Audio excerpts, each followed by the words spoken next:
आई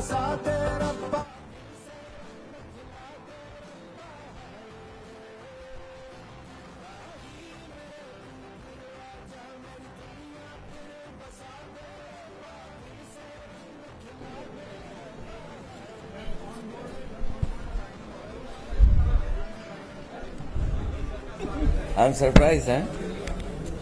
ठीक है, बैठो बैठो। है रखा है मेरे पास उत्तराखंड। सम्मानित ठीक है। मीडिया पत्रकार भाइयों, आज समाजवादी पार्टी के राष्ट्रीय अध्यक्ष माननीय श्री अखिलेश यादव जी आज घोषणा पत्र जारी कर रहे हैं। उसके पहले उत्तराखंड के मतदाताओं के नाम समाजवादी पार्टी के राष्ट्रीय अध्यक्ष माननीय श्री अखिलेश यादव द्वारा अपील की गई है और वो अपील इसमें समाजवादी पार्टी उत्तराखंड को मॉडल प्रदेश बनाने के लिए विजन डॉक्यूमेंट भी है। अब मैं माननीय राष्ट्रीय अध्यक्ष जी से अनुरोध करूंगा कि आपके सामने बात रखिए।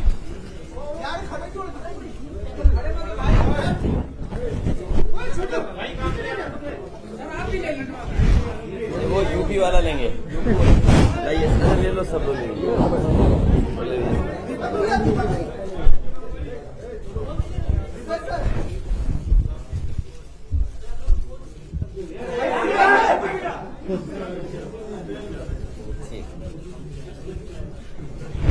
यूपी का बोल देना बस, ठीक है।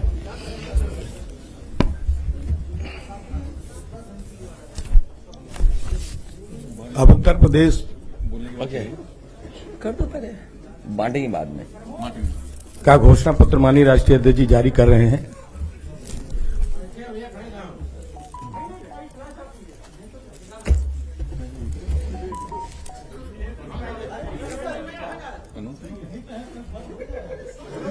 आइए आइए।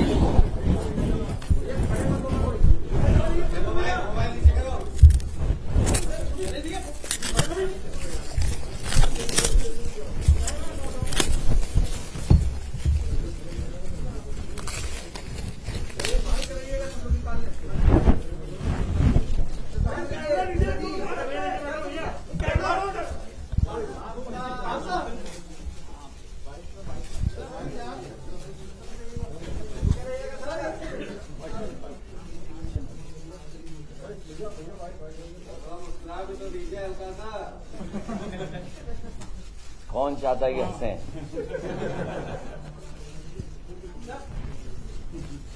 अगर सीरियस बात है तो सीरियस रहना जरूरी है। हाँ, ये सीरियस डॉक्यूमेंट है उसमें। अगले 5 साल फोटो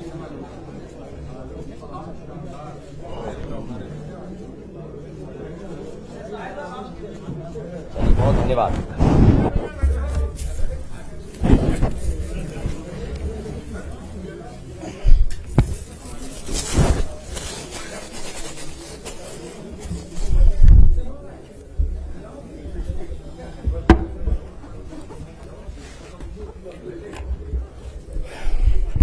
मैं अपने सभी पत्रकार साथियों का धन्यवाद देना चाहता हूं।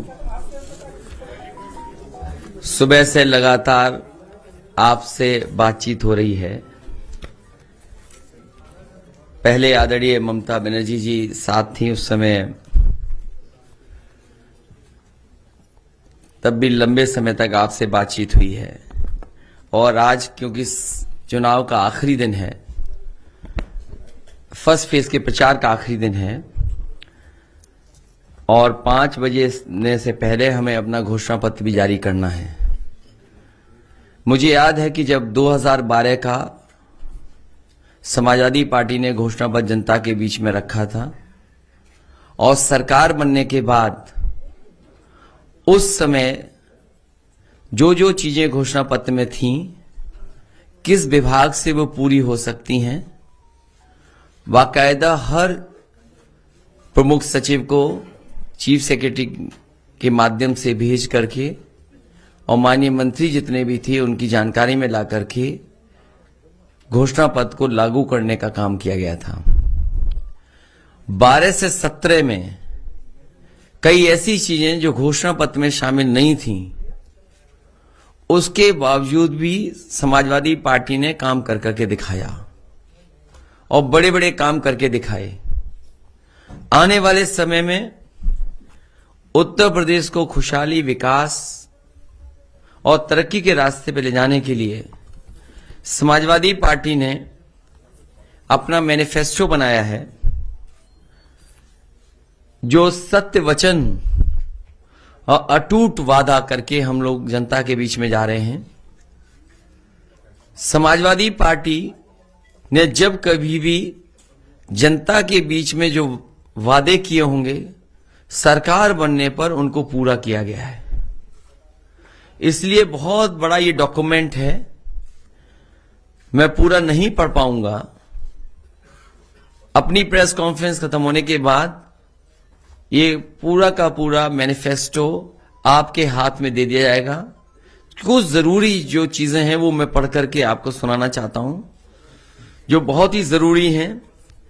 उनको मैं शुरुआती समय से ही पढ़ना चाहूंगा।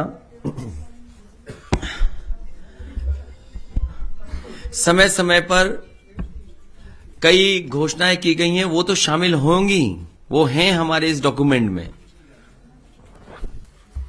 लेकिन कुछ पॉइंट मैं आपके सामने रख रहा हूं और डिटेल में वो सब बिंदु इस बड़ी किताब में है। सबसे पहले मैं उत्तर प्रदेश के किसानों और उत्तर प्रदेश की जनता के सामने अपने सत्य वचन और अटूट वादा करके मैनिफेस्टो जो लेकर के आए उसकी बातें रख रहा हूं। पहला बिंदु यह है कि सभी फसलों के लिए एमएसपी प्रदान की जाएगी और गन्ना किसानों को 15 दिन में उनका भुगतान सुनिश्चित किया जाएगा। इसके लिए अगर फार्मर्स कॉर्पस फंड भी बनाना पड़ेगा तो बनाया जाएगा। सभी किसानों को 4 साल के भीतर यानी 2025 तक कर्ज मुक्त बनाया जाएगा। ऋण मुक्ति कानून बनाकर के अत्यंत गरीब किसानों को लाभ पहुंचाया जाएगा। सभी लघु एवं सीमांत किसान जिनके पास 2 एकड़ से कम जमीन है, उन्हें 2 बोरी डीएपी एवं 5 बोरी यूरिया मुफ्त दी जाएगी। सभी किसानों को सिंचाई के लिए मुफ्त बिजली, ब्याज मुक्त लोन, बीमा एवं पेंशन की व्यवस्था की जाएगी। किसान आंदोलन के दौरान शहीद हुए किसानों के परिजनों को 25 लाख रुपए की आर्थिक मदद दी जाएगी और उनकी याद में किसान स्मारक भी बनाया जाएगा। महंगाई पर बार, चौथा बिंदु, सभी बीपीएल परिवारों को प्रति वर्ष 2 एलपीजी सिलेंडर मुफ्त में दिया जाएगा। सभी दो पहिया वाहन मालिकों को प्रति माह 1 लीटर पेट्रोल एवं ऑटो रिक्शा चालकों को प्रति माह 3 लीटर पेट्रोल एवं 6 किलो सीएनजी मुफ्त प्रदान की जाएगी। Urban employment guarantee act MNREGA की तर्ज पर बनाया जाएगा। समाजवादी पार्टी सरकार आईटी सेक्टर की समीक्षा कर उसे पुनर्जीवित और प्रोत्साहित करने ताकि सेक्टर विकास के इंजन के रूप में कार्य कर 22 लाख लोगों को रोजगार दे सके। महिलाओं को सरकारी नौकरियों में 33% आरक्षण पुलिस समेत सभी सरकारी नौकरियों में प्रदान किया जाएगा। इस व्यवस्था के अंतर्गत सभी वर्गों सामान्य, ईडब्ल्यूएस, एससी एवं एसटी की महिलाओं को शामिल होंगी। वुमेन पावर लाइन 1090 को दोबारा मजबूत किया जाएगा। 1090 के अंतर्गत ईमेल, व्हाट्सएप के जरिए एफआईआर की व्यवस्था की जाएगी। 1090 ऐप में क्राइम ट्रैकिंग, रेजोल्यूशन एवं इन्वेस्टिगेशन की व्यवस्था की जाएगी। लड़कियों की शिक्षा को केजी से लेकर के पीजी तक मुफ्त किया जाएगा।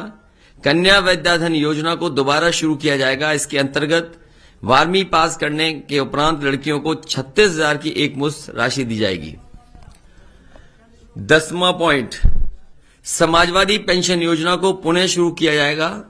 इसके अंतर्गत वृद्धों, जरूरतमंद महिलाओं एवं बीपीएल परिवारों को प्रतिवर्ष 18,000 रुपए पेंशन दिया जाएगा। इस योजना का लाभ 1 करोड़ गरीब परिवारों तक पहुंचेगा।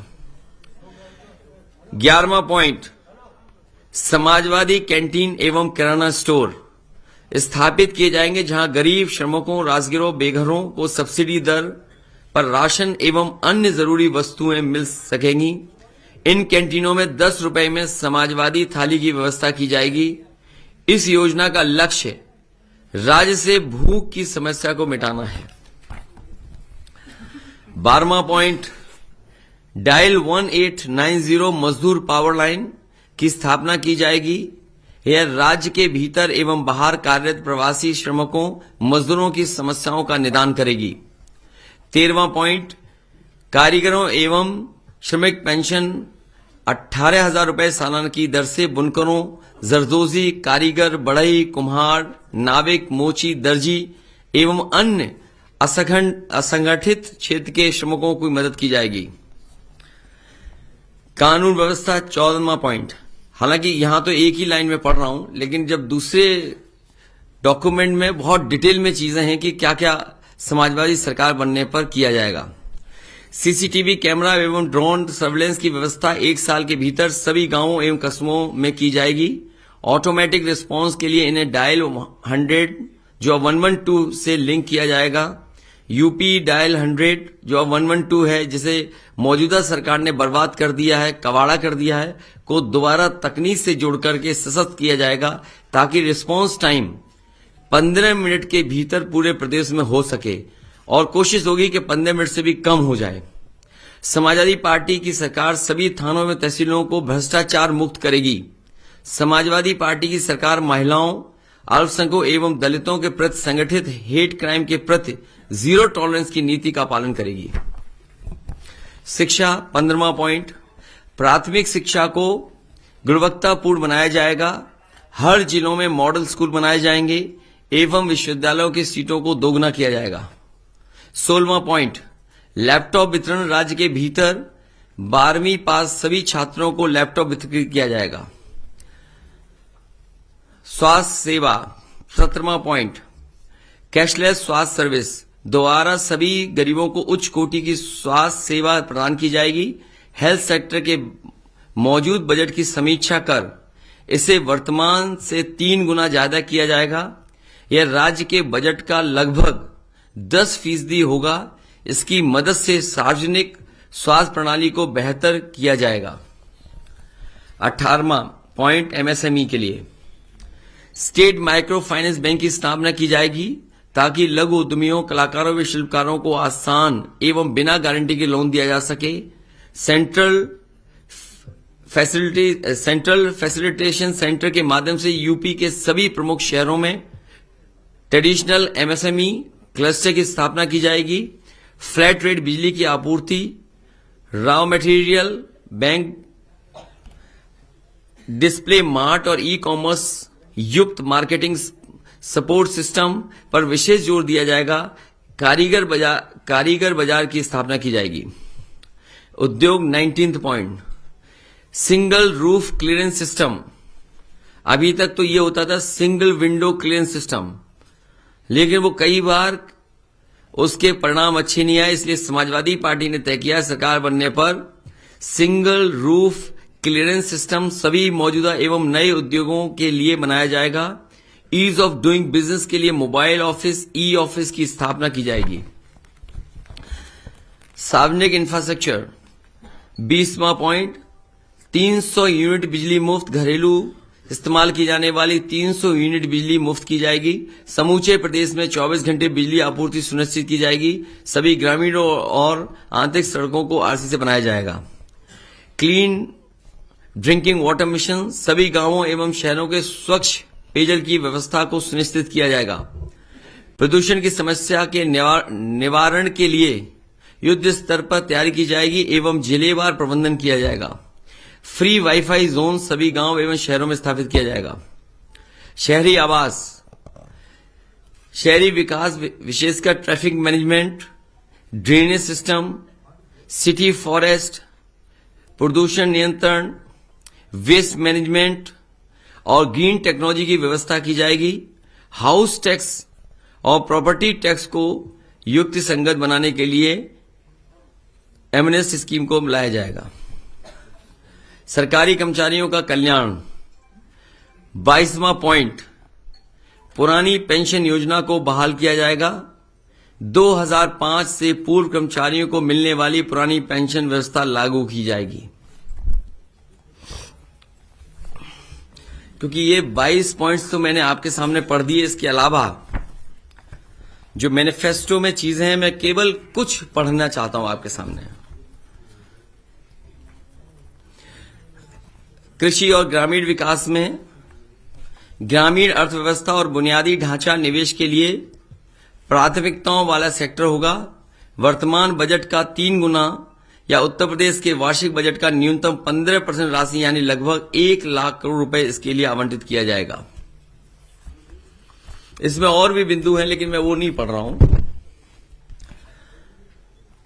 किसान बाजार नेटवर्क का विस्तार किया जाएगा ताकि हमारे पास प्रत्येक 10 किलोमीटर के भीतर एक बाजार हो।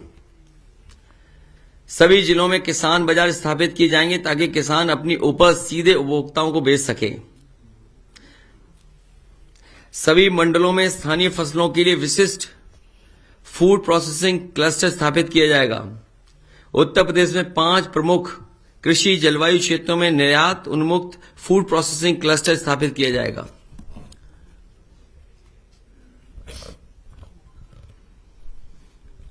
स्मार्ट विलेज क्लस्टर पूरे राज्य में स्थापित किए जाएंगे, जो smart village cluster development authority के माध्यम से क्रियान्वित किए जाएंगे। इरिगेशन, फुटप्रिंट ट्यूबवेल और नहर नेटवर्क के जरिए पूरे राज्य में सिंचाई सुविधा को 100% विस्तार किया जाएगा। कामधेनु योजना जो पिछली सरकार में शुरू हुई थी, इस सरकार में कामधेनु योजना को ठप कर दिया गया, बंद करा दी गई। इसलिए समाजवादी सरकार बनने के बाद कामधेनु योजना पशुपालन के लिए दोबारा शुरू की जाएगी। और साथ ही साथ पिछली बार यह तय किया गया था कि गाय के दूध के लिए अगर ज्यादा भी पैसा देना पड़े, 3 रुपए या 4 रुपए भी ज्यादा देना पड़ेगा, तो वो सरकार की तरफ से वो व्यवस्था की जाएगी।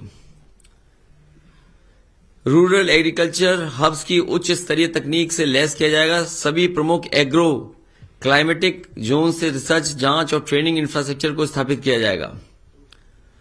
कृषि स्टार्टअप को बढ़ावा देने और कृषि क्षेत्र में रोजगार पैदा करने के लिए एग्रोटेक इनोवेशन सेंटर स्थापित किए जाएंगे।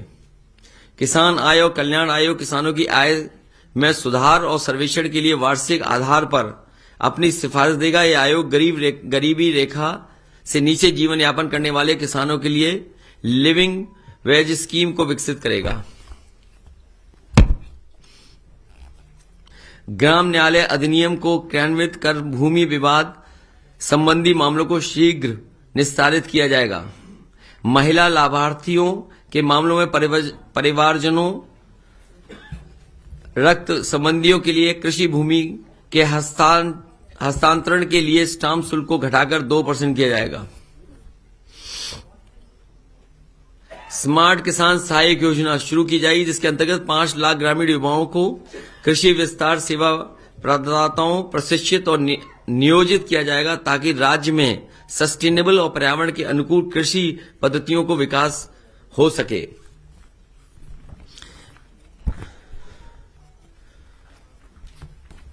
युवा और रोजगार, इसमें बहुत डिटेल में चीजें हैं।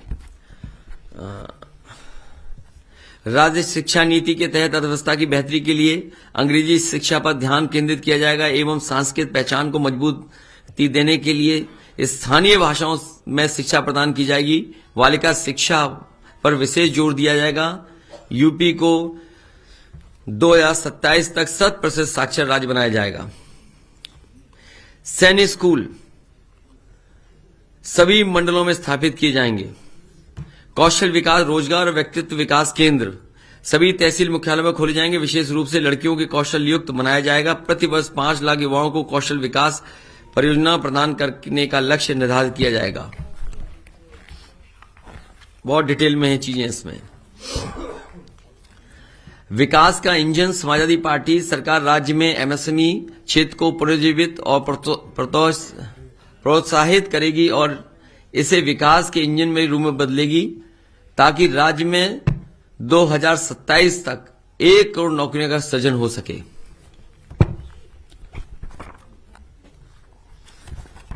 स्वास्थ्य और परिवार कल्याण में भी बहुत सी डिटेल चीजें हैं। सभी जिला अस्पतालों में सुविधाओं और सेवाओं का उच्चीकरण ताकि यूपी की सार्वजनिक स्वास्थ्य प्रणाली में लोगों को भरोसा बढ़ सके। और कई बार ये देखने को मिलता है कि जिला अस्पताल जो पुराने बने हुए थे उन जिला अस्पतालों का इंफ्रास्ट्रक्चर उतना बेहतर नहीं है, इसलिए अगर पुराने जिला अस्पतालों को नए तरीके से बना करके भी तैयार करना पड़ेगा तो समाजवादी सरकार बनने पर उन जिला अस्पतालों का उच्चीकरण किया जाएगा। सभी 18 मंडलों में सुपर स्पेशलिटी अस्पताल स्थापित किए जाएंगे। ग्रामीण क्षेत्रों में 5 क्षेत्रीय सुपर स्पेशलिटी अस्पताल स्थापित किए जाएंगे। सभी मंडल कस्बों में नर्सिंग और फार्मासिस्ट प्रशिक्षण संस्थान स्थापित किए जाएंगे। 108, 102 एम्बुलेंस नेटवर्क को उन्नत लाइफ सपोर्ट सिस्टम के साथ पुनर्जीवित और संवर्धित किया जाएगा।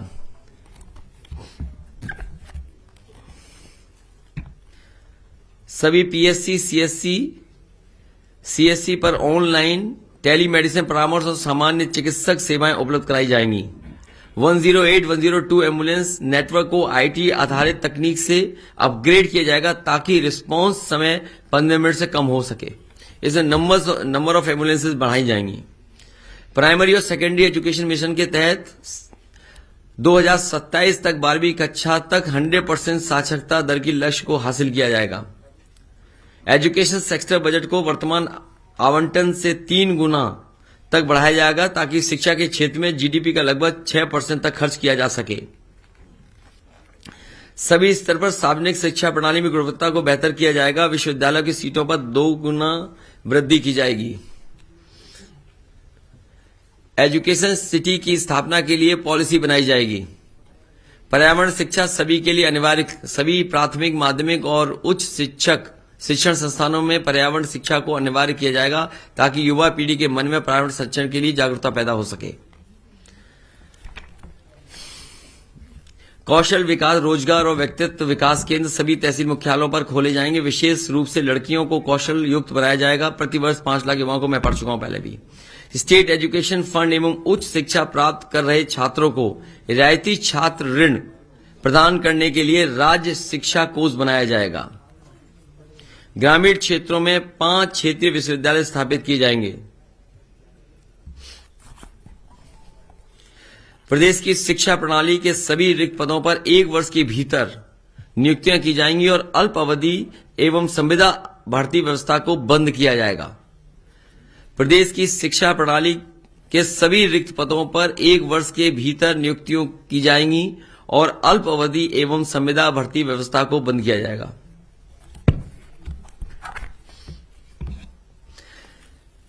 शिक्षा मित्र की बहाली और प्रशिक्षण कार्यक्रम को दोगुना करने के लिए विशेष अभियान चलाया जाएगा। शिक्षा मित्रों का परिश्रम बढ़ाया जाएगा। शिक्षा मित्रों के मानदेय में वृद्धि की जाएगी और उन्हें 3 साल के भीतर नियमित सरकारी नौकरी दी जाएगी। शिक्षा प्रबंधन संवर्ग को दक्ष और भ्रष्टाचार मुक्त बनाने के लिए नए तरीके से पुनर्गठित किया जाएगा। विशेष परिश्रमिक पैकेज और शिकायत निवारण प्रकोष्ठ बनाया जाएगा। बीपीएड प्रशिक्षित शिक्षकों, अनुदेशकों, गणित और विज्ञान के जूनियर स्कूल शिक्षकों, उर्दू शिक्षकों, बेरोजगार समूह, बीटीसी, बेरोजगार शिक्षक, 108, 102 एम्बुलेंस कार्यकर्ता, रोजगार सेवक, आंगनवाड़ी कार्यकर्ता, एमडीएम रसोइया की समस्याओं का निराकरण किया जाएगा। वित्तविहीन स्कूल शिक्षकों को 5,000 रुपए प्रतिमाह मानदेय दिया जाएगा। स्टूडेंट क्रेडिट कार्ड 5,000 रुपए की लिमिट के साथ शुरू किया जाएगा। प्रवासी श्रमिकों की सहायता के लिए 24/7 हेल्पलाइन नंबर की स्थापना की जाएगी। कारीगर कर्मचारी पेंशन वृद्ध महिलाएं पुरुषों और विकलांगों की प्रतिवर्ष 18,000 रुपये प्रदान की जाएगी।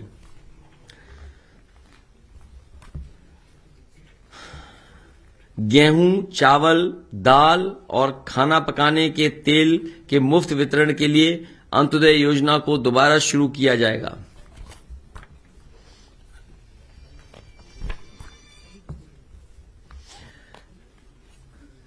कॉल सेंटर और वृद्धा आश्रम स्थापित किए जाएंगे।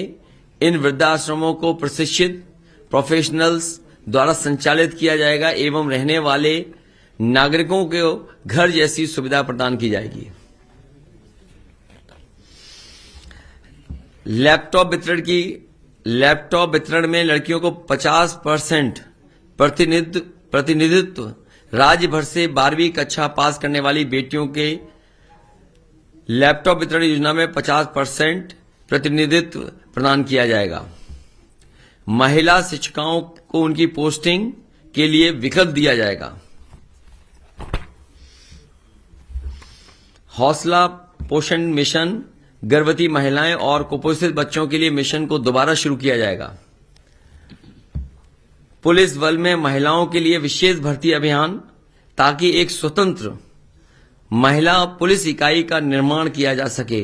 पूरा का पूरा स्ट्रक्चरल चेंज, महिलाएं पुलिस बल में जो पुलिस का है पूरा का पूरा एकदम अलग से एक विंग बनाई जाएगी। यूपी पुलिस बल में महिलाओं को 33% प्रतिनिधित्व दिया जाएगा।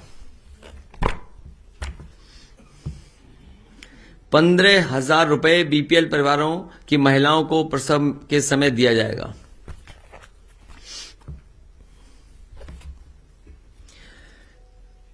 समान कार्य के लिए समान वेतन को वैधानिक अधिकार बनाया जाए। इस कानून के तहत महिलाओं को भी उनके पुरुष समकक्षों के समान वेतन मिलेगा।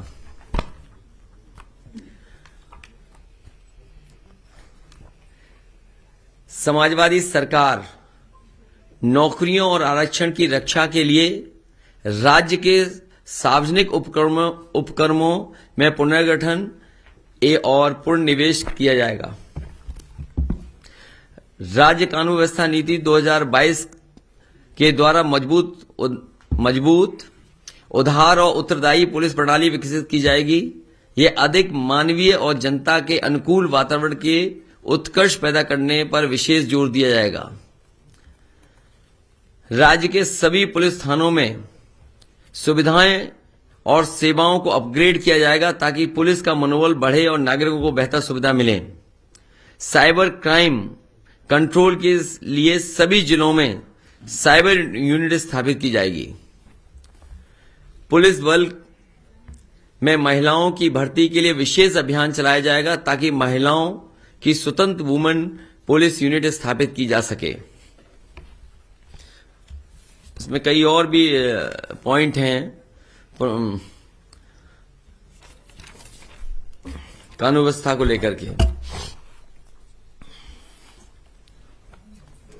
पुलिस कर्मियों को उनके निवास स्थल के निकट नियुक्ति की मांग होने पर उन्हें जनपद के बगल के मंडल में यथासंभव नियुक्त किया जाएगा। मकान किराया भत्ता की समीक्षा की जाएगी। पुरानी पेंशन बहाल की जाएगी। सप्ताह में एक दिन सभी पुलिसकर्मियों को अवकाश सुनिश्चित करने की व्यवस्था की जाएगी। प्रमोशन के लिए खाली पड़े पदों पर तत्काल पदोन्नति की जाएगी। 112 की गाड़ियां बढ़ाएंगे, जिससे रिस्पांस टाइम और कम हो सके, 4-5 मिनट में ही पुलिस पहुंचना संभव हो। पुलिस लाइनों में जर्जर आवासों के स्थान पर नवीन भवनों का निर्माण अथवा मरम्मत की जाएगी। और भी डिटेल पॉइंट्स हैं इसके अंदर।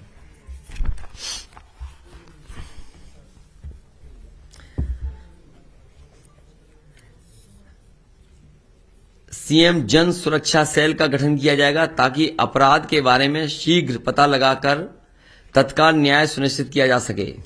समाजवादी पार्टी की सरकार सभी थानों एवं तहसीलों को भ्रष्टाचार मुक्त बनाएगी। इधर बड़े पैमाने पर भ्रष्टाचार बढ़ा है, बहुत भ्रष्टाचार बढ़ा है। जब से बीजेपी की सरकार आई है, पुलिस मनचाहा वसूली कर रही है। हम संकल्पबद्ध हैं कि पूरे उत्तर प्रदेश में एक्सप्रेसवे का नेटवर्क समयबद्ध तरीके से तैयार कर जनता को समर्पित करेंगे,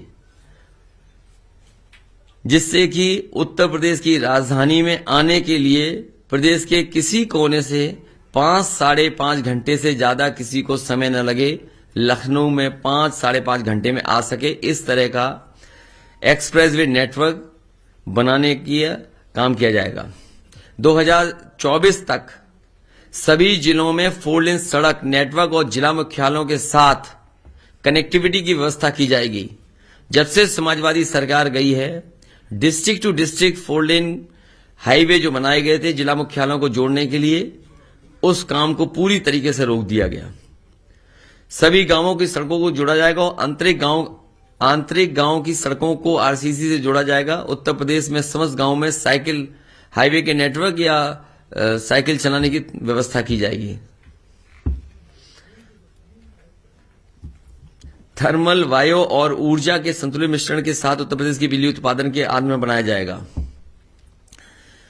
एग्रीकल्चर वेस्ट और सॉलिड वेस्ट से बिजली उत्पादन इकाइयों की स्थापना गांव के समूह में की जाएंगी, ताकि किसान पराली जलाने से बच सके, जिससे वायु प्रदूषण को नियंत्रित करने के साथ ही ठोस अपशिष्ट का निपटान होगा और इससे उत्पन्न बिजली क्लस्टर समुदाय के लिए मुफ्त होगी। कई जगह उत्तर प्रदेश में पहले भी बनी, 2-3 जिलों में इस तरह का है जहां एग्रीकल्चर वेस्ट से और सॉलिड वेस्ट से बिजली बन रही है। इस सरकार ने जो उनकी मांग थी बिजली की दर, वो भी कम कर दी। जितनी ईमानदारी से उन्हें चलाना चाहिए नहीं चला पा रहे हैं। समाजवादी सरकार बनेगी तो अलग से पॉलिसी ला करके कि किसानों के ऊपर संकट ना आए, इस तरह का काम करेगी सरकार, पराली वगैरह जलाने में या सॉलिड वेस्ट से बिजली बन सके।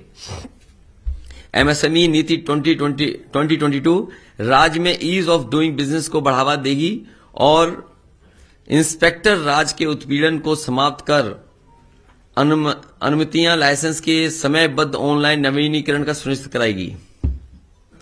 टाइम बाउंड सिंगल विंडो एवं सिंगल रूफ क्लियरेंस, इस नीति के तहत नई एवं पुरानी इकाइयों को सुनिश्चित किया जाएगा।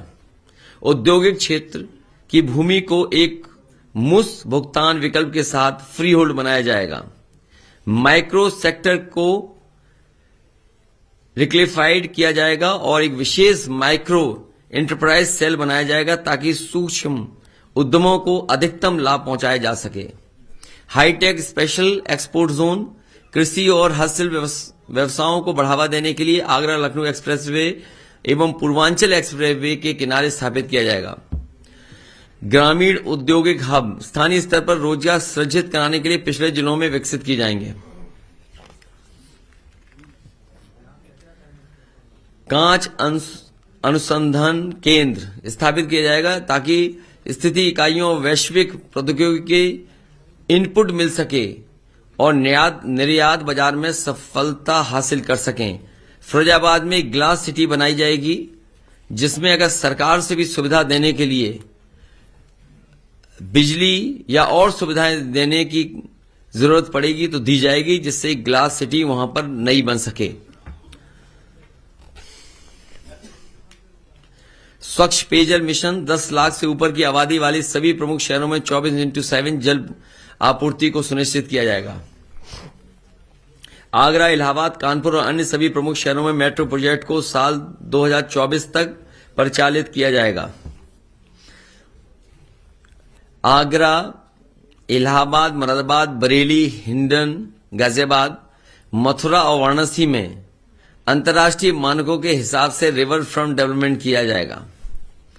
आगरा लखनऊ एक्सप्रेसवे और पूर्वांचल एक्सप्रेस पर 2 नई ग्रीन फील्ड टाउनशिप विकसित की जाएंगी। सभी के लिए किफायती आवास उपलब्ध कराया जाएगा।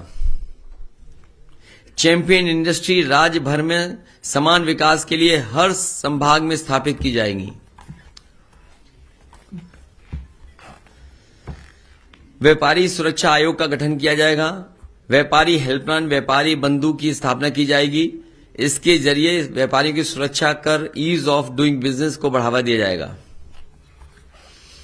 उत्तर प्रदेश रिवर मिशन उत्तर प्रदेश की नदियों और प्राकृतिक धाराओं को पुनरुद्धार के लिए इस मिशन को संचालित किया जाएगा।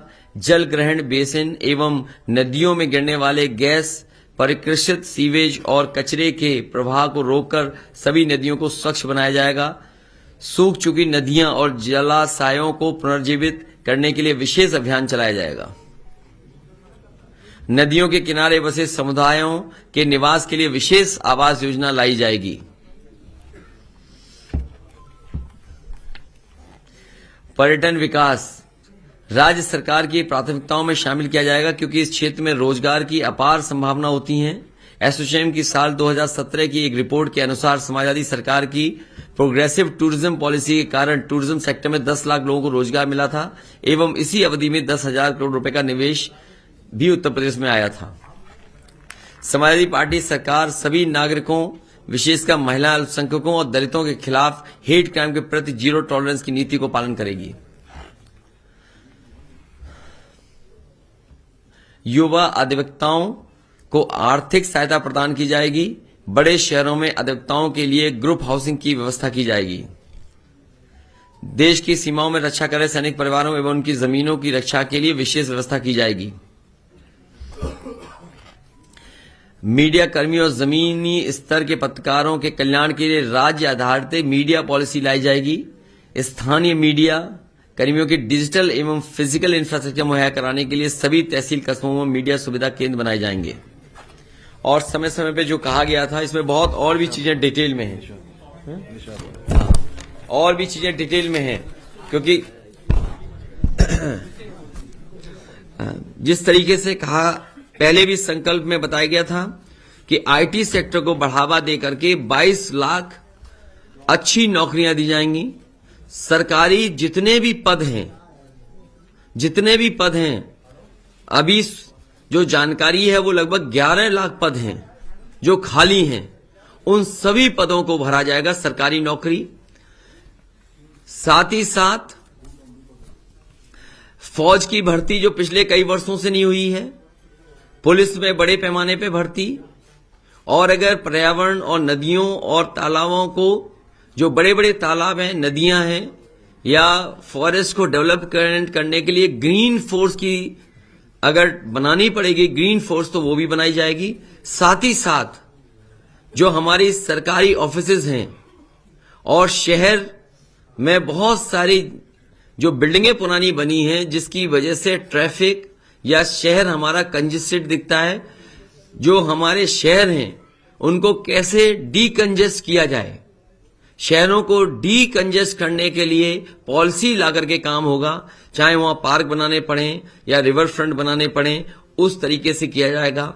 वहीं अलग अलग समय पर समाज के लोग मिलने आए, जैसे निषाद और केवट समाज के लोग, उनकी जो जरूरत की चीजें हैं या जो उनका व्यवसाय है या जिस तरह का वो काम करते हैं, तो उसके लिए कॉरपोरेशन बना करके, और उन्हें अगर वित्तीय सहायता भी देनी पड़ेगी 200-300 करोड़ के लिए, जिसमें कि अगर वो नाव खरीदना चाहें या और अपने काम को आगे बढ़ाना चाहें तो उसका भी वित्तीय व्यवस्था की जाएगी। साथ ही साथ विश्वकर्मा समाज के लोग भी जगह जगह काम करते हैं, अलग अलग काम करते हैं, उसका भी कॉरपोरेशन बना करके वित्तीय सहायता दे करके, जिसमें वित्तीय सहायता हो सकता है 100-200 करोड़ भी देनी पड़े, दे करके उस कॉरपोरेशन से, उससे जुड़े हुए लोगों को काम और रोजगार से जोड़ा जाएगा। जी, बहुत धन्यवाद।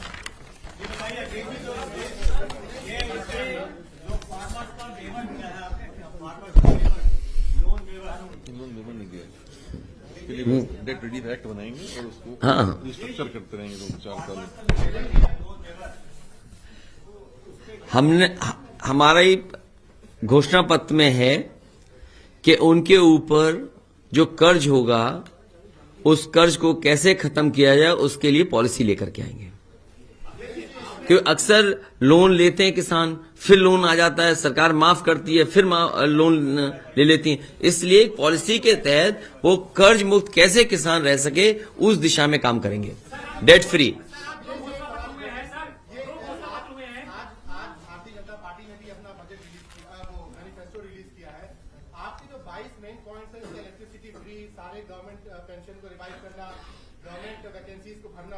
मेरा सवाल है कि जो स्टेट का बजट है वो हमेशा डेफिसिट में रहता है, तो इसको वो कह रहे हैं कि बड़ा पॉपुलिस्ट टाइप का आपने मैनिफेस्टो किया है और वादे हैं वादों का किया। किसने कहा? बीजेपी के लोग कह रहे हैं कि ये बड़ा पॉपुलिस्ट बजट है, हमारा जो मैनिफेस्टो है रियलिस्टिक मैनिफेस्टो है और समाजवादी पार्टी का जो मैनिफेस्टो है पॉपुलिस्ट। देखिए, पहले तो भारतीय जनता पार्टी का जो संकल्प पत्र है वो गल्प पत्र है। गल्प पत्र गल्प पत्र है। वो हिंदी के अच्छा शब्द इस्तेमाल कर दिया, मैंने भी आज ही सीखा है। जो केवल कोरी कल्पना करता है वो है कल्प पत्र। यस, गल्प कोरी हाँ, इमेजिनरी, जो केवल दिखावा देता, धोखा कर देता है।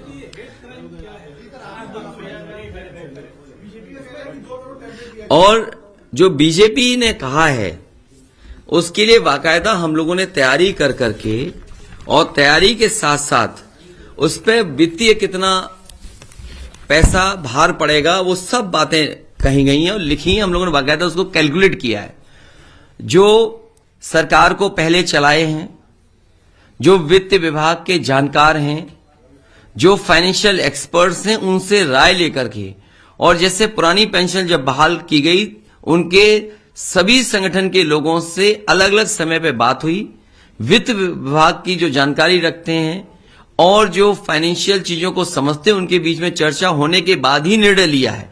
और जितने भी हम लोगों ने स्कीम बताई हैं वो लगभग 50,000 करोड़ से ज्यादा की स्कीम नहीं बनती साल की। और यूपी का बजट 6 लाख करोड़ का है। अगर समाजवादियों ने कहा है ये बात, तो जैसे 300 यूनिट फ्री बिजली कहा समाजवादी सरकार पार्टी ने, उसी समय बीजेपी ने कहा कि हम किसानों के लिए 50% माफ कर देंगे बिजली का बिल। तो वो कहां से कर रहे थे? जैसे फ्री फर्टिलाइजर देना है तो उसका कैलकुलेशन जो आ रहा है फ्री फर्टिलाइजर का वो 3,750 करोड़ आ रहा है। अगर फ्री एलपीजी जो सिलेंडर देना है हमें, उसका कैलकुलेशन लगभग 3,250 करोड़ आ रहा है। जो फार्मर रिवॉल्विंग फंड बना रहे हैं, क्योंकि किसान कभी धरने पर आंदोलन पे ना बैठे, अक्सर चीनी मिलें भुगतान नहीं कर पाती हैं, कई बार किसान के ऊपर संकट आ जाता है, बेमौसम बारिश हो जाए, कोई और कारण हो जाए जिससे परेशानी में चला जाता है, कहां से मदद हो, इसलिए फार्मर रिवॉल्विंग फंड बनाया गया है 10,000 करोड़ रुपए का। 10,000 करोड़ का फार्मर्स रिवॉल्विंग फंड है जो किसानों की मदद करेगा।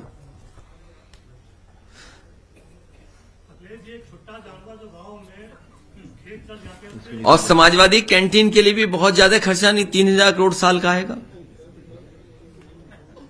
उसके लिए पॉलिसी बनाएंगे जहां ये अन्ना जानवर, छुट्टा जानवर और गाय सेवा के लिए और एक लोगों को हटाना भगाना। आज भी जब अखबार उठा करके मैंने देखा तो एक वृद्ध जो बुजुर्ग थे, सांड से ने टक्कर मार दी, वो मर गए मैनपुरी में। आज ही खबर है। पूरे देश में उठा लो, अगर सांड की वजह से सबसे ज्यादा कहीं जान जा रही है तो उत्तर प्रदेश में जा रही है।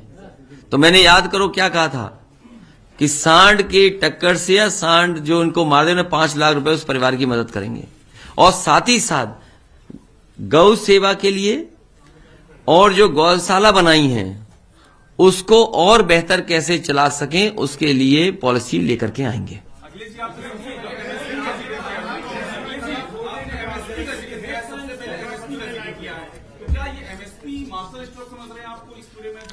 देखिए, इस एमएसपी देने के लिए खरीद केंद्र, मंडी और इंफ्रास्ट्रक्चर बिना बनाए संभव नहीं है। इस सरकार ने मंडियां बर्बाद कर दी। सब मंडियों का जो काम शुरू हुआ था वो बंद कर दिया। धान हो, आज मैंने सुना है कि धान के लिए कुछ कह रहे थे कि धान खरीद होगी। 5 साल इन्होंने धान नहीं खरीदा, किसी किसान का धान नहीं खरीदा। जैसे मैं धान के लिए खरीद के केंद्र बने और जो कुछ भी नुकसान हो सरकार व्यय करे उसको। तो एमएसपी दिलाने की काम समाजवादी सरकार में होगा।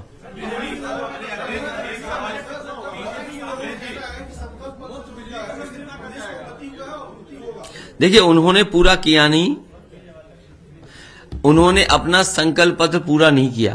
आप सब जागरूक पत्रकार लोग हैं, आप सब समझदार हैं, आप उनका संकल्प पत्र उठाइए, आप देखिए कितना पूरा किया उन्होंने।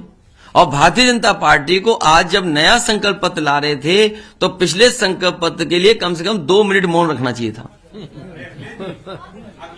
2 मिनट मौन रख लेते या 5 मिनट रख लेते, 5 साल में पूरा करना था, 5 मिनट का मौन रखना चाहिए था उन्हें। क्या उन्होंने पूरा ही नहीं किया?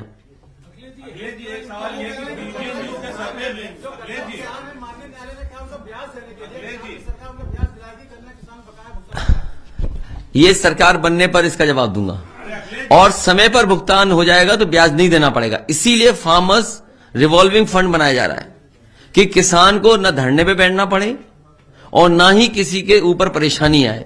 हमारा लक्ष्य यह है कि किसान का समय पर भुगतान हो जाए। जब समय पर भुगतान हो जाएगा तो इंटरेस्ट के सवाल ही नहीं है।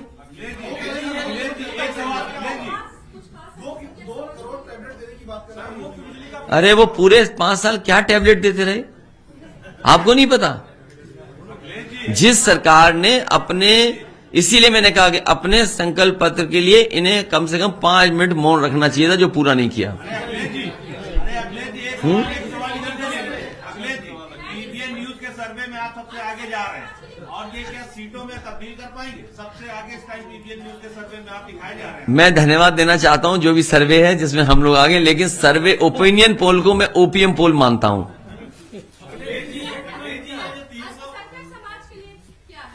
इसमें आप पूरा पढ़ेंगी तो आप पाएंगी हर वर्ग के लिए है, और विशेषकर अल्पसंख्यक समाज के लिए भी है।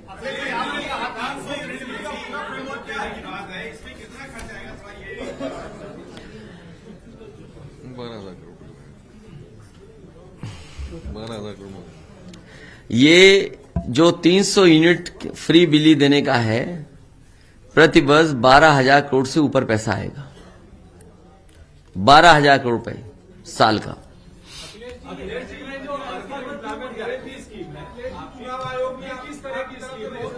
इसको डिटेल में पढ़ लेना। और मनरेगा की तरह, बिल्कुल मनरेगा की तरह।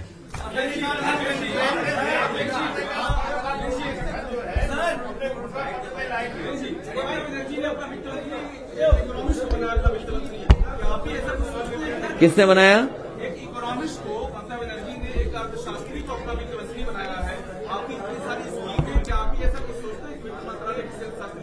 देखिए, मुझे याद है जिस समय मुझे डायल 100 लागू करना था उत्तर प्रदेश में, तो सबसे जानकार आईपीएस उन लोगों को साथ लिया, और प्रोफेसर वेंकट जिन्होंने हैदराबाद में सबसे पहले शुरू की थी एम्बुलेंस सर्विस 108, उनको सरकार के साथ जोड़ करके, उनको सरकार का एडवाइजर बना करके उस योजना को समय पर पूरा किया, और आज भी वो योजना चल रही है।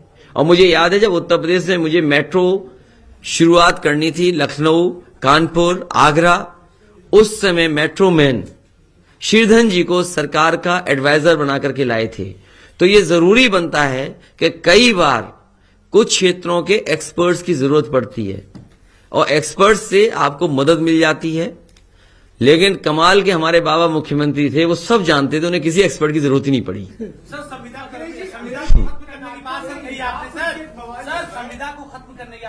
ये संविधान को, ठेका के कम से कम 30 लाख लोग हैं, ठेका पर संविधान की व्यवस्था को, आउटसोर्स व्यवस्था को धीरे धीरे खत्म किया जाएगा।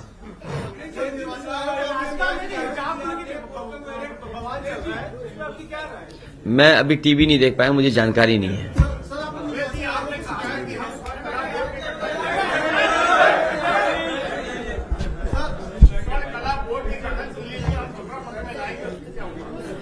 कॉर्पोरेशंस बनाएंगे और लाएंगे, उसके लिए भी है, पूरा डिटेल पढ़ लेना। ये निर्वाचन आयोग का अच्छा याद दिला दिया आपने। अभी कुछ दिन पहले एक वीडियो आया जहां एक विकलांग नौजवान से अधिकारियों ने वोट डलवा लिया, और उसके बाद अधिकारी लोग जो आए और पुलिस के लोग आए, उन्होंने समझाया कि अगर एक ही वोट तो पड़ा है, जब वीडियो है, हमारी शिकायत है, तो चुनाव आयोग ऐसे लोगों पे कार्रवाई क्यों नहीं कर रहा है?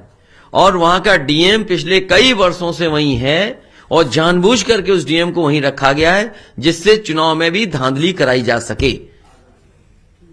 और केवल एक जिले की नहीं, पूरे प्रदेश में भारतीय जनता पार्टी बेईमानी पर उतर आई है और ये हर स्तर पर बेईमानी करेगी। समय समय पर हमारी शिकायत चुनाव आयोग को रहेगी। हमें उम्मीद है कि चुनाव आयोग कार्रवाई करे।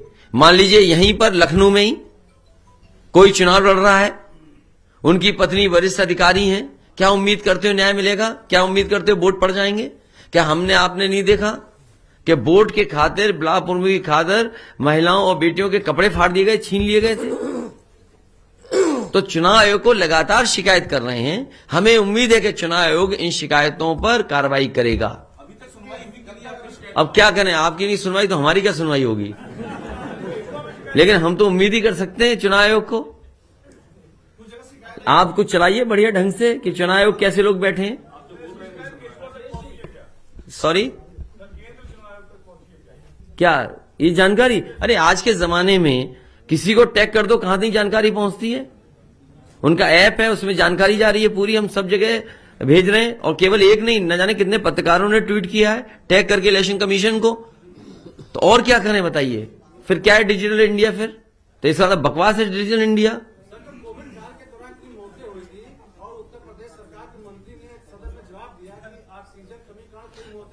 भारतीय जनता पार्टी से अच्छा झूठ को नहीं बोल सकता। भारतीय जनता पार्टी को अपना नाम बदल लेना चाहिए, भारतीय झूठी पार्टी रख लेना चाहिए नाम।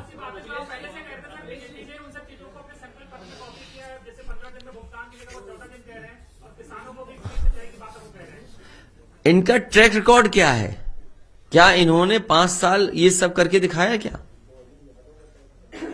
तो जिस पे भरोसा ही नहीं है जनता को, भरोसा समाजवादियों पे है, पुराना काम समाजवादियों का दिखाई दे रहा है, उस पर भरोसा जनता को है।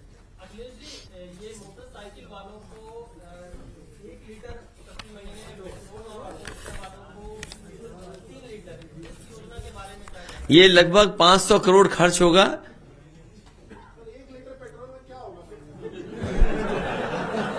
तो वापस कर दो, किसी और को दे देंगे, उस पर 2 लीटर हो जाएंगे। ये कौन सी बात हो गई? और साथ ही साथ साइकिल का कारखाना जो यूपी में बंद हो रहे हैं, उनके सहयोग के लिए अलग से मदद की जाएगी।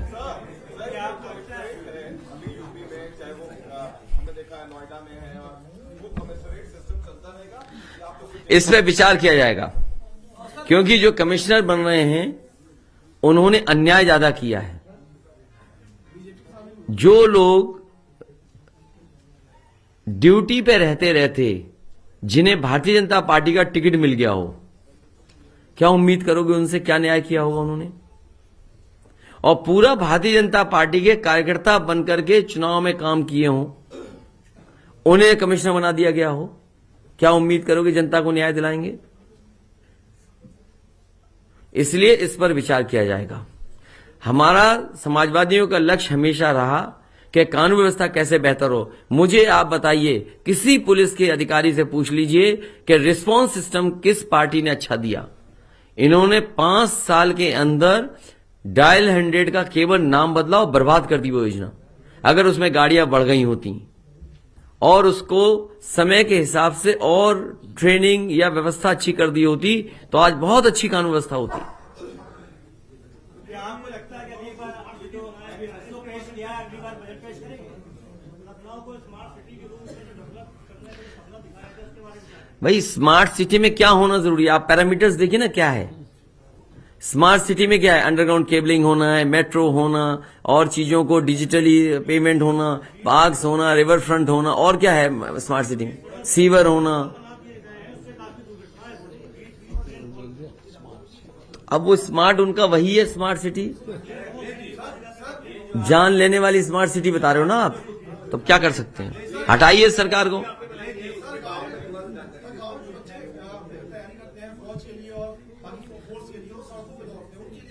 उसके लिए मैंने तय किया था, इसलिए मैंने कहा समय समय पर कुछ घोषणाएं की, उन सबको शामिल हम कर रहे हैं अपने मैनिफेस्टो में। वेस्टर्न यूपी में जब मैं गया तो वहां की सबसे बड़ी मांग थी कि गांव स्तर पे कहीं ना कहीं रनिंग ट्रैक होने चाहिए। समाजवादी सरकार में स्टेडियम भी बने थे, और अगर रनिंग ट्रैक्स भी बनाने पड़ेंगे या जिला स्तर पे या ब्लॉक स्तर पे, तहसील स्तर पे या कहीं ग्राम सभा में जहां जमीन उपलब्ध होगी, वहां रनिंग ट्रैक कच्चे भी अच्छे बनाए जा सकते हैं जिसमें लागत कम लगेगी। तो जहां पर जगह उपलब्ध करा देंगे गांव के लोग, वहां पर रनिंग ट्रैक सरकार की तरफ से बनाने का फैसला लिया जाएगा।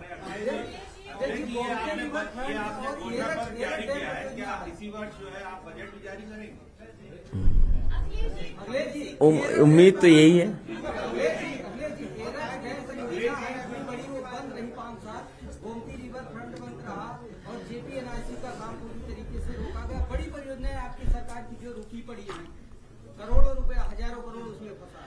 उत्तर प्रदेश की कई बड़ी परियोजनाओं को बर्बाद कर दिया भारतीय जनता पार्टी की सरकार ने, और जो मदद दिल्ली की सरकार से होनी चाहिए थी उत्तर प्रदेश की, वो नहीं हुई। उदाहरण के लिए जितने भी उत्तर प्रदेश के एक्सप्रेसवे बन रहे हैं, क्या भारत सरकार ने कोई बजट की मदद की है? भारत सरकार ने अपने अपने प्रदेशों में तो अच्छे अच्छे एक्सप्रेसवे दिए हैं, बजट एनएचएआई का दिया है, लेकिन उत्तर प्रदेश जिसने 2 बार सरकार बनाई, उससे क्या भारत सरकार ने कोई एक्सप्रेसवे दिया? 1 लाख करोड़ का देश का बन रहा है एक्सप्रेसवे। हम ये जानना चाहते हैं कि बुंदेलखंड एक्सप्रेसवे, गंगा एक्सप्रेसवे या अन्य एक्सप्रेसवे जो उत्तर प्रदेश में बनने थे, उसमें क्या भारत सरकार ने मदद की है? जब भारत सरकार कोई मदद नहीं कर रही है, एनएचएआई का भी पैसा दूसरे प्रदेशों में जाते जा रहा है, आपके प्रदेश को नहीं मिल रहा। तो ये भेदभाव करने का काम भारत सरकार ने भी उत्तर प्रदेश के साथ किया है।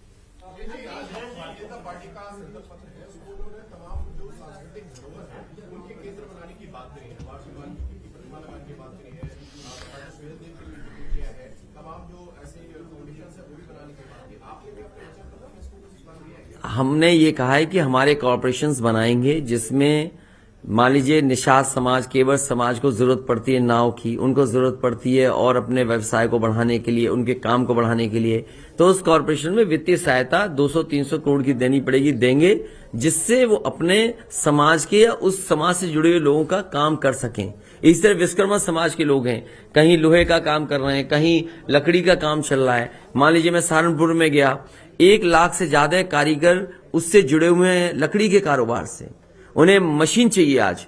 तो अगर हम वो कॉर्पोरेशन बना लें और उस कॉर्पोरेशन से वित्तीय सहायता देनी पड़े, उनको ट्रेनिंग देनी पड़े, जो इंटरनेशनल डिजाइन्स की आज डिमांड है, जो इंटरनेशनल स्टैंडर्ड्स बने, उनके बारे में उन्हें जानकारी हो, तो ये कॉर्पोरेशन से वित्तीय सहायता देकर के मदद की जा सकती है। और जहां तक ये प्रतिमाएं लगाना, महापुरुषों को रखना, अपनी संस्कृति की धरोहर को बचाना, अरे रिवर फ्रंट था, याद करिए विश्वकर्मा समाज के जयंती के दिन मैंने कहा जयंती की छुट्टी भी होगी और भगवान विश्वकर्मा जी की मूर्ति भी लगेगी।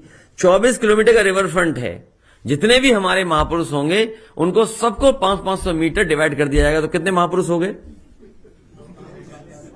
24 किलोमीटर का है रिवर फ्रंट, 12 किलोमीटर इधर, 12 किलोमीटर इधर, 24 किलोमीटर हो गया।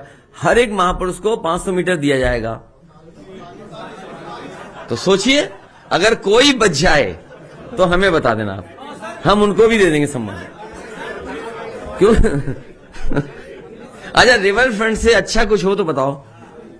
और क्योंकि रिवर फ्रंट में आपको चाहिए लोग घूमने आए, कम से कम एक गेट टुगेदर की जगह हो, कुछ खाना खा सकें, बर्थडे मना सकें, फैमिली रिश्तेदार आए, दोस्त आए, घूमे बैठे, तो कम से कम अगर भगवान विश्वकर्मा जी की मूर्ति लगी होगी या और किसी महापुरुष की होगी तो उसके बारे में जानेंगे। मान लीजिए कभी हमारे थे नीरज जी, उनकी प्रतिमा हो, उनके हाथ के फुटप्रिंट हो, तो लोग देख करके, जान करके, समझ करके जाएंगे।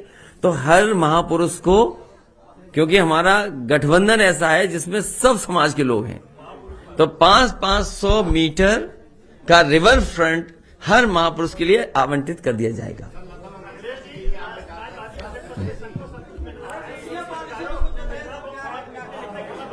आपके घर और जो ये नए नए पत्रकार आ गए डिजिटल वाले, इनके लिए भी सही होगा पॉलिसी के तहत, क्योंकि बड़े लोगों की तो बड़ी बजट से मदद हो जाती है। अरे कुछ बात छिपी तो रहने दो भाई। जैसे बहुत सारे अपने अच्छे पत्रकार हैं जो डिजिटल प्लेटफॉर्म पे हैं, तो बाकायदा पॉलिसी ला करके उनकी भी मदद हो, क्योंकि नए जमाने में यही होना है। और जो बड़े पत्रकार हैं उनके पास तो बड़ा बजट वैसे ही पहुंच जाता है, और छोटे पत्रकार सब जानते होंगे बड़े पत्रकार को कितना बजट मिलता हुआ है। 5 साल में कईयों को तो 100-100 करोड़ मिल गया। अब वो कम न्यूज दिखाएंगे, नहीं बनाएंगे। और मुझे याद है कि आशा भोसले जी सैफई आई थी, और कई बार बहुत सारे ऐसे लोग आते थे। उस समय प्रयास हुआ था कि लता मंगेशकर जी सैफई आए, लेकिन वो स्वास्थ्य की वजह से उस समय नहीं आ पाई थी। उनके लिए भी इटावा में, क्योंकि बहुत सारे सेंटर हैं, आगरा है, जैसे मान लीजिए आगरा में सेंटर था हमारा म्यूजियम, जिसको मैंने कहा कि गंगा जमुनी तहजीब का म्यूजियम बनेगा, वो एज इट इज पड़ा हुआ है। तो ये जो लोग बड़े बड़े लोग हैं, लता मंगेशकर से बड़ा कौन रहा है, जैसे 30,000 के लगभग गाने गाए हों, हजारों फिल्में गाने दिए हों, और इतना बड़ा नाम, तो अगर उनकी याद में कुछ वहां बन सकेगा तो जरूर बनाया जाएगा। आगरा बना हुआ है ना, आगरा में तो पहले से। सर, पुलिस कर्मियों के लिए कई सारी घोषणा की है, वीक ऑफ की बात आपने कही है, उसमें पीएससी भी आती, कई सारे विंग्स हैं, तो क्या सबके लिए बात ये लागू हो रही है या सिविल जो पुलिस कर्मी? नहीं, सभी के लिए होगी। एटीएस का कहां बनवारी सरकार, कहां पे? देखिए,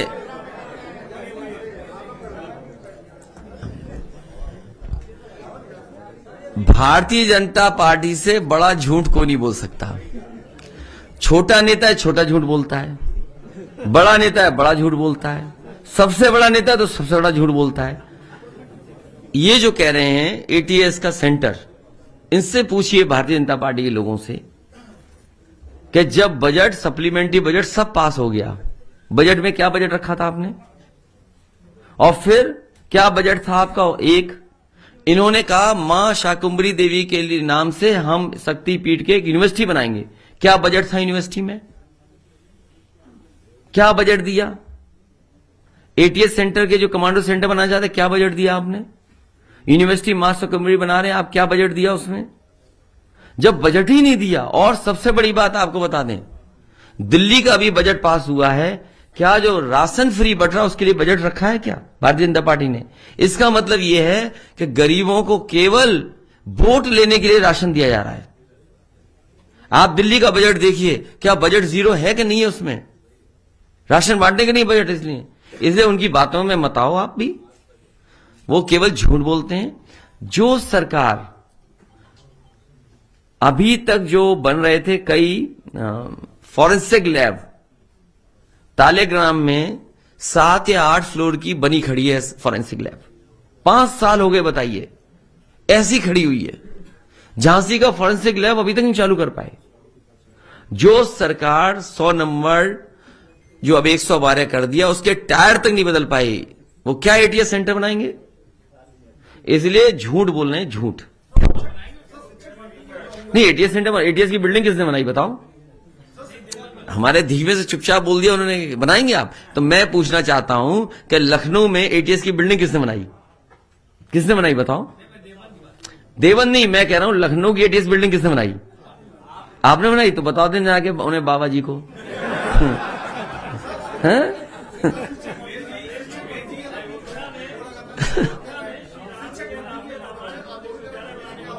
क्या चीज?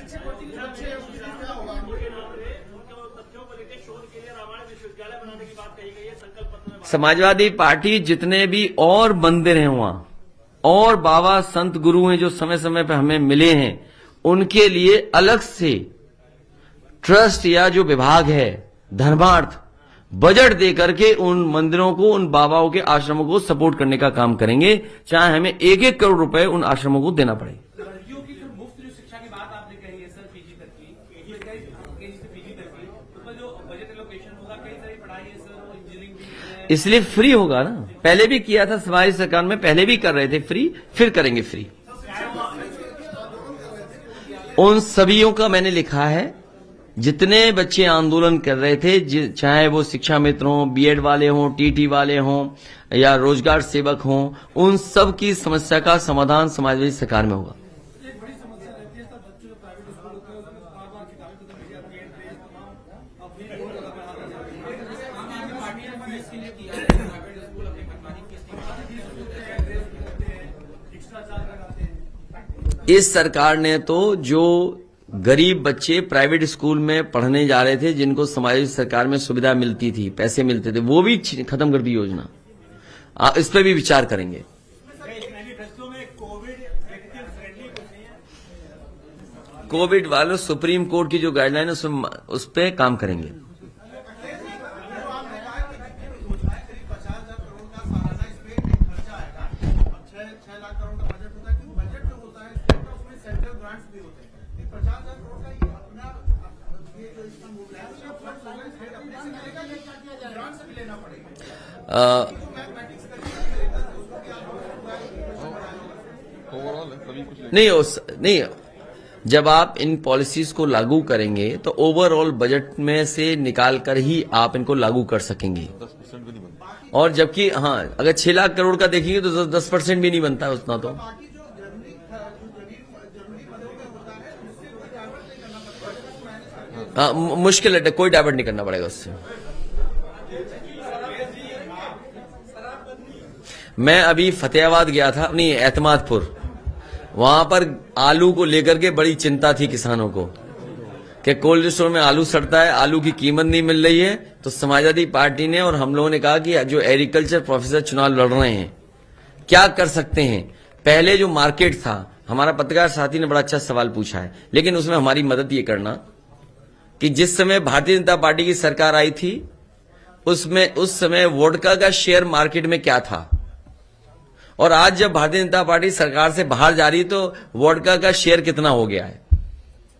तो अगर आलू से संबंधित कोई हमें कारखाना उद्योग लगाना पड़ा, और उद्योग कारखाना लगाने के लिए चाहे फूड प्रोसेसिंग हो, चिप्स हो या और चीज हो, वो लगानी पड़ी तो लगाएंगे, और चाहे सब्सिडी 100, 200, 300 करोड़ देनी पड़ी देंगे।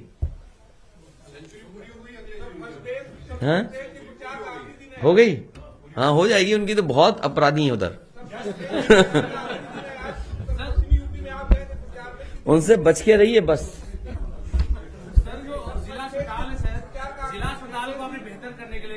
देखिए, वो इसीलिए मैंने कहा डीकंजेस्ट सिटी, या जो अस्पताल हैं, जो हमारे अस्पताल बने हैं, जिला अस्पताल, वो बहुत ही खराब स्थिति में है।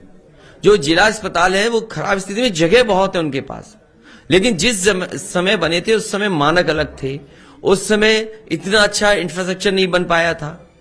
तो इस बार समाजवादी सरकार बनेगी तो जिला अस्पतालों को भी नया इंफ्रास्ट्रक्चर तैयार करेंगे, जिससे वहां पर सुविधाएं गरीबों को सब मिल सकें। और साथ ही साथ जो एडमिनिस्ट्रेटिव ऑफिसेज हैं हमारी, जहां पर प्रशासनिक भवन है, एक ऑफिस यहां है, एक यहां है, फिर एक वहां है, और सब जर्जर हैं। जो गरीब आते हैं, न उन्हें बैठने की जगह है, न उनको पानी पीने की जगह है, न शौचालय अच्छे हैं। तो कम से कम गरीब जो वहां अपनी काम के लिए आता है, सुनवाई के लिए आता है, उसके लिए एक प्रॉपर जगह हो। अधिकारियों ने तो अपने लिए बना लिया अच्छा सब कुछ, लेकिन जो आ रहा है गरीब दूर से चल करके 30 किलोमीटर 40 किलोमीटर, उसको बैठने की सुविधा नहीं है। पहले इस ऑफिस में जाए, फिर उस ऑफिस में जाए, फिर उस ऑफिस में जाए। तो एक जगह ला करके, क्योंकि अगर आप देखेंगे जिला मुख्यालय, जगह बहुत है, पर्याप्त जगह है। मैं कई जिलों को जानता हूं, देखा है मैंने, जगह पर्याप्त है। जैसे लखनऊ में बनाया पुलिस हेडक्वार्टर, अगर आप जाएं उस हेडक्वार्टर में तो आप देखेंगे एक जगह सब सुविधाएं हैं, और वर्ल्ड क्लास बना हुआ स्ट्रक्चर है। तो आज संभव है कि 1 by 1 हम डिस्ट्रिक्ट के सभी ऑफिस एक जगह लाएं, जिससे कि जो लोग हैं गरीब दूर दूर से चल करके आते हैं, उनको एक ही जगह सुविधा मिल जाए, ज्यादा परेशान ना होना पड़े, और अपना आराम से वहां काम करके जाएं।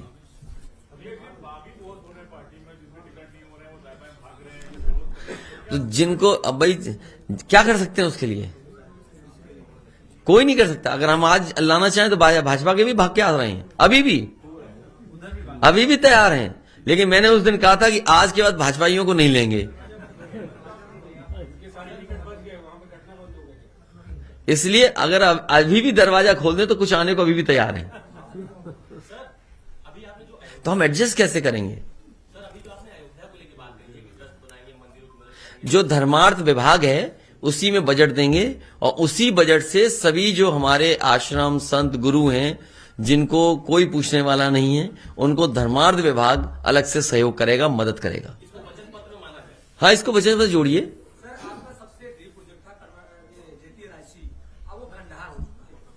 आधुनिक खंडर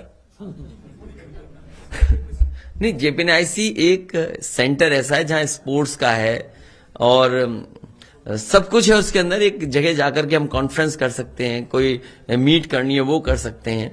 तो उसको बर्बाद किया पता नहीं क्यों, उसको पुनः ठीक किया जाएगा और चालू किया जाएगा। समाजवादी पार्टी ने जो संस्कृत यूनिवर्सिटी थी, संपूर्णानंद यूनिवर्सिटी बनारस में, उसको 30 करोड़ बजट दिया था और जितने गुरु थे उनको सरकारी नौकरी दे दी थी, स्कूल बंद नहीं होने दी थी। संस्कृत विभाग को जिंदा रखना, संस्कृत यूनिवर्सिटी को और अच्छा बनाना और उनके स्कूलों को चलते रहना की भी व्यवस्था समाजवादी सरकार में होगा। और मुझे खुशी है इस बात की कि शायद अगर आर्किटेक्चर उस यूनिवर्सिटी का देखेंगे तो आपको लगेगा कि कैम्ब्रिज यूनिवर्सिटी में हम आ गए। जो उसका आर्किटेक्चर है वो बिल्कुल कैम्ब्रिज यूनिवर्सिटी जैसा है।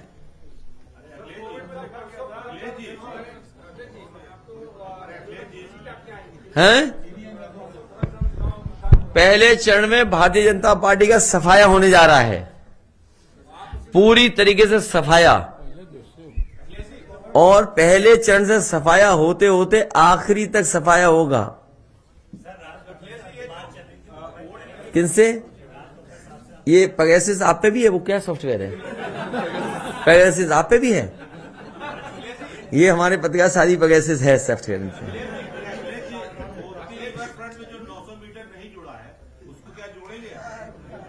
देखिए, ये बहुत सिंपल बात है। बहुत सिंपल बात यह है कि समाजवादी सरकार में एक वर्ल्ड क्लास रिवर फ्रंट बना करके दिया जिसके किनारे लोग घूम सकते थे और क्वालिटी प्लांटेशन है। और मैंने एक बार पहले भी कहा था कि उस समय एक आईएएस अधिकारी थे, उनसे जब बातचीत होती थी तो वो चर्चा करते थे कि बाहर पेड़ों पे कितना अच्छा फ्लावरिंग होती है, ब्लूम होता है। तो मैंने ये कहा कि हमारे भारत में भी ऐसे पेड़ हैं जिसकी फ्लावरिंग सीजन वाइज अच्छी होती है। तो इस रिवर फ्रंट के किनारे और लोहिया पथ पे आप देखेंगे तो जो लोहिया पथ पे ट्रीज लगे हैं वो क्रोसिया है, पिंक और व्हाइट फ्लावरिंग करते हैं। और रिवर फ्रंट पे जगह जगह अच्छे प्लांट लगाए थे जिससे सीजन के हिसाब से आपको फ्लावरिंग देखने को मिले। सोचिए, इतनी अच्छी क्वालिटी का रिवर फ्रंट बना था, चाहे वो सिविल वर्क रहा हो चाहे कोई अन्य काम रहे होंगे। आज भी 5 साल की बदहाली के बाद भी आज भी वर्ल्ड क्लास दिखाई दे रहा है। तो इस तरह के रिवर फ्रंट बहुत से सिटीज में बन सकते हैं। कानपुर है, आपका आगरा है। आगरा वर्ल्ड का सबसे पहला ये सिटी था जिसमें रिवर फ्रंट था।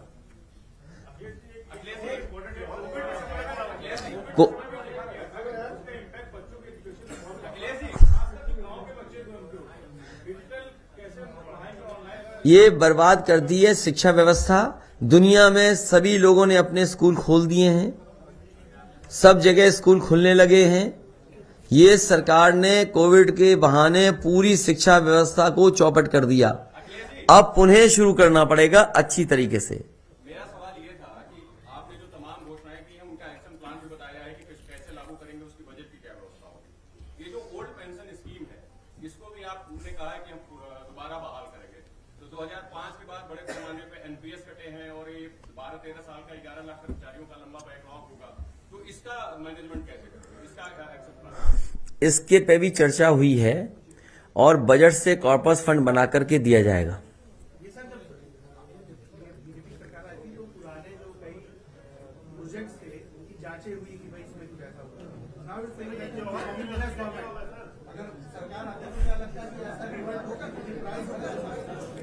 प्रोजेक्ट्स को ठीक बात है, ठीक बात है। नहीं उसमें नहीं, समाजवादी पार्टी ने कभी भी भेदभाव का काम नहीं किया। भेदभाव से मुझे याद है बहुजन समाज पार्टी की सरकार गई थी जो उनके अच्छे काम थे, एक भी नहीं रोका गया, एक भी काम नहीं रोका गया। उन जगहों को भी अच्छा इस्तेमाल किया गया, जैसे 1090 बना है, मेट्रो की ऑफिस बनी है। तो जो जगह इस्तेमाल हो सकती थी की थी और किया जाएगा। समाजवादी पार्टी भारतीय जनता पार्टी जैसी झूठी पार्टी नहीं है जो जांच कराए, न जाने क्या क्या अफवाह फैलवाए, संस्थाओं को लगा दे पीछे। और आज भी सोचो, मैं जब भाषण सुनता हूं उनके, वो इत्र व्यापारी को अभी भी समाजवादी पार्टी का बता रहे हैं। बताइए कितना समझाएं, बताओ, इतने झूठे हैं ये लोग। सच बताइए कि आज भी कह रहे हैं कि हमारा वो है इत्र व्यापारी। बताइए, आज भी कह रहे हैं, आज भी हैं? नहीं, वो अलग बात है, क्या मिला वहां? जब छापा तुम गलत मार लोगे तो दूसरा तैयार हो ही जाएगा कि हमारे आने वाला है छापा। इसमें कौन सा दिमाग लगाना है? जब तुम अपने आदमी छापा मार रहे हो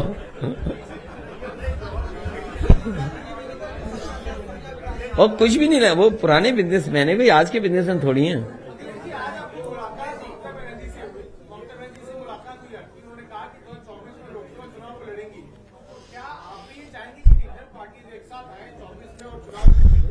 देखिए, ये इंपॉर्टेंट बात हो, ये बातें सब होंगी उत्तर प्रदेश के चुनाव के बाद। अभी उत्तर प्रदेश का चुनाव बड़ा चुनाव है। भारतीय जनता पार्टी के सभी बड़े नेता आकर के झूठ बोल रहे हैं। इनका एक एक भाषण उठाइए आप। तो अभी उत्तर प्रदेश का चुनाव है, बाद में क्या होगा ये बाद की बात है।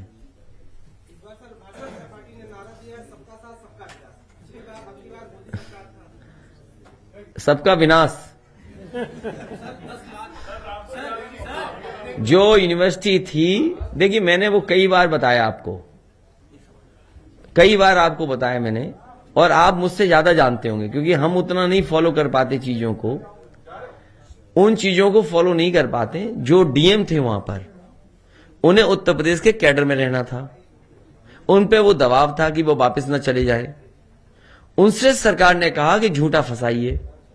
उसमें बीजेपी कांग्रेस एक होकर के उनके खिलाफ साजिश की, और जिसका परिणाम ये हुआ कि उन्हें इतनी परेशानी में आना पड़ा, न केवल उन्हें, उनके परिवार को। और पुलिस कप्तान की जांच चल रही थी।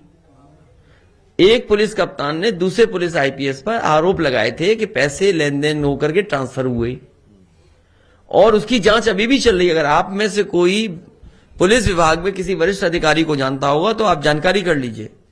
जांच अभी चल रही। उन दोनों अधिकारियों को एक जगह भेज करके जानबूझ करके यूनिवर्सिटी को बर्बाद करना और मोहम्मद आजम साहब के परिवार को इतनी परेशानी में डालना।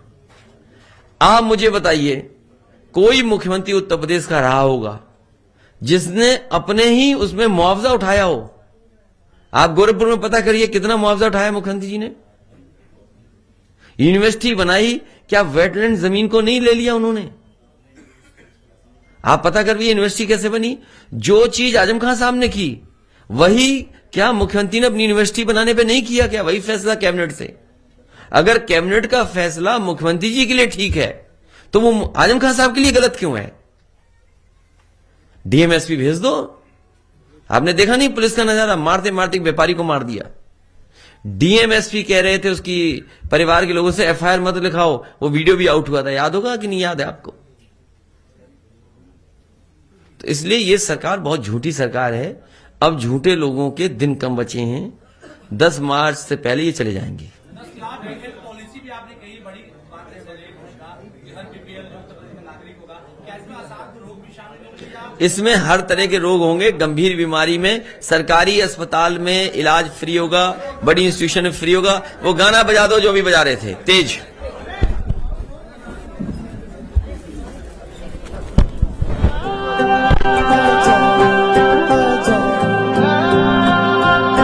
दर्द से भीगी अखियां तू अब आजा, खुशियां संग आजा, सोनी है सभी कन्या।